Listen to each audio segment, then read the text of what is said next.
हमारे और आपके जितने भी रिश्ते हैं उन तमाम रिश्तों को बचाने की ज़रूरत है, उन तमाम रिश्तों को संभालने की ज़रूरत है, उन तमाम रिश्तों का मान और सम्मान करने की ज़रूरत है, क्योंकि यही रिश्ते हमारे बुरे वक्त में काम आते हैं। और इन तमाम रिश्तों में जो सबसे ख़ास और सबसे अहम रिश्ता होता है वो भाई का होता है। तो जब कभी भी आपका भाई आपसे नाराज़ हो जाए तो आप उसे मना ज़रूर लीजिएगा, क्योंकि भाई क्या होता है आइए एक कहानी के माध्यम से हम सीखते हैं। एक छोटे से गांव में लोग कुएं से पानी निकाल करके पीते हैं और उसी गांव में दो भाई रहा करते हैं। उन दोनों भाइयों के बीच काफ़ी गहरा प्यार है, लेकिन ये प्यार लोगों को रास नहीं आती और धीरे धीरे दोनों के बीच एक तलाक पैदा हो जाता है। दोनों एक दूसरे से दूर हो जाते हैं, बातचीत बंद हो जाती है, एक दूसरे की शक्ल देखना पसंद नहीं करते। काफ़ी अरसा गुजर जाता है, धीरे धीरे दोनों को अपने बातों का एहसास होता है, अपने किए पे शर्मिंदगी होती है। अब दोनों सोचते हैं कि माफ़ी मांगे तो कौन मांगे, बात करे तो कौन करे। इसी सोच में कुछ अरसा गुजर जाता है, कोई माध्यम नहीं बनता, कोई रास्ता नहीं बनता बात करने का।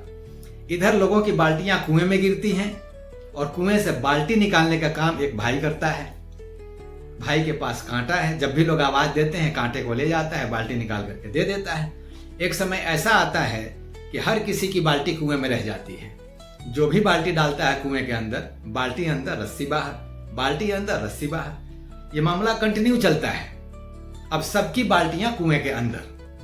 अब सभी परेशान हैं कि क्या मामला है, क्या हो गया कि कुएं के अंदर सबकी बाल्टियां रह गई। ये कौन है जो सबकी बाल्टी कुएं के अंदर रख रहा है? कहीं ऐसा तो नहीं कि कोई शैतान बैठ गया है? जो भी है इसको जानने के लिए कुएं के अंदर तो जाना पड़ेगा। अब कुएं के अंदर जाए कौन? तो सभी को पता है कि जो कांटे से हमारी बाल्टियां निकालता है वो नेक इंसान है, अच्छा इंसान है, वो कभी किसी को परेशान नहीं देखता। चलो उसी से कहते हैं, शायद वो कुएं के अंदर चला जाए।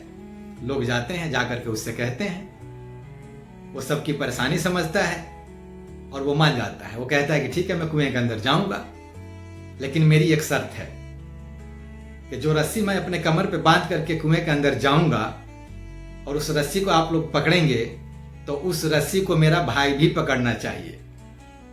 तो लोग कहते हैं ठीक है, हम आपके भाई से भी बात करेंगे, आपके भाई हमारे साथ रस्सी में जरूर शामिल होंगे। ये लोग जाते हैं, उसके भाई से बात करते हैं। क्योंकि भाई भी दिल का अच्छा है, नेक है, तो वो मना नहीं कर पाता। वो तैयार हो जाता है कि ठीक है गांव की परेशानी की बात है तो मैं रस्सी पकड़ने के लिए तैयार हूं। वो चला जाता है। अब वो भाई कमर में रस्सी बांधता है, बांध करके नीचे जाता है। जाने से पहले कहता है कि मैं जब नीचे जाकर के रस्सी हिलाऊंगा तो आप सब रस्सी को ऊपर खींचिएगा। वो नीचे चला जाता है। जाने के बाद जब पानी की सतह तक पहुंचता है तो देखता है कि कुएं के किनारे से कुछ ईंटें निकली हुई हैं और उस जगह में एक बंदर बैठा हुआ है। यह देख करके परेशान हो गया और इसको समझने में देरी नहीं लगी कि हो ना हो ये बंदर ही तमाम बाल्टियां खोलता है और कुएं के अंदर छोड़ देता है। बहरहाल समस्या का समाधान हो गया था। वो भाई बंदर को कांधे पे बिठाता है और रस्सी हिलाता है।